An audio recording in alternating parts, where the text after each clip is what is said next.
mahirap po ang pumunta, tumayo, at magsalita sa inyong harapan.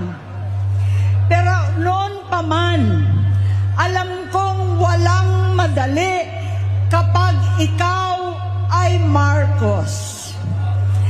Nanginginig ako at ang aking boses, hindi dahil ako'y natatakot sa inyo, kundi dahil nalulungkot po ako. Ipagpaumanhin ninyo kung sa gitna ng pagsasalita ko, ako'y hihinto, hihinga dahil sa bigat ng aking kalooban. Pero hindi yan ang dapat kong ihingin ang paumanhin.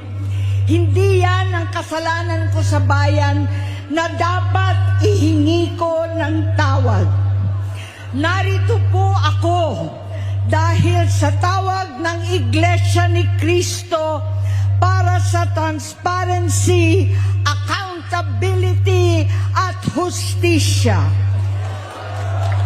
At dahil sa tawag ng sarili kong konsensya, bilang senador, bilang kapatid, bilang Pilipino.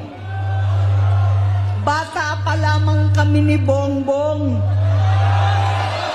alam na ng buong pamilya ang problema sa kanya.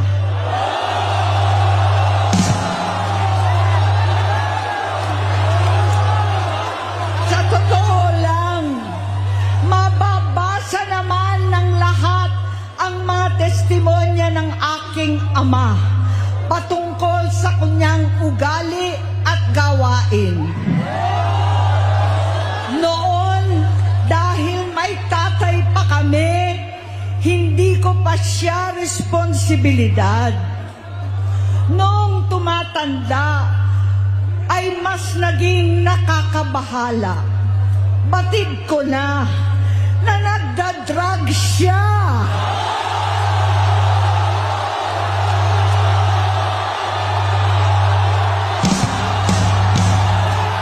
Nalaman ko at ng pamilya, nalaman ng pamilya, seryoso ito. Minsan, kami ng Presidential Guard at Metro Gompa ang naglilinis tuwing nagpa-party po sila.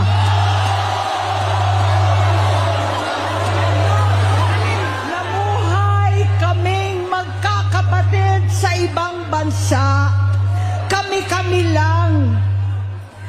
Kinumbinsi ko pa si Bongbong, pakasalan mo na si Lisa. Naisip ko noon, kapag nag-asawa siya, malalagay na sa tahimik at magkakaroon ng direksyon. Ang laki ng pagkakamali ko. Mas lumala ang kanyang pagkalulong sa droga.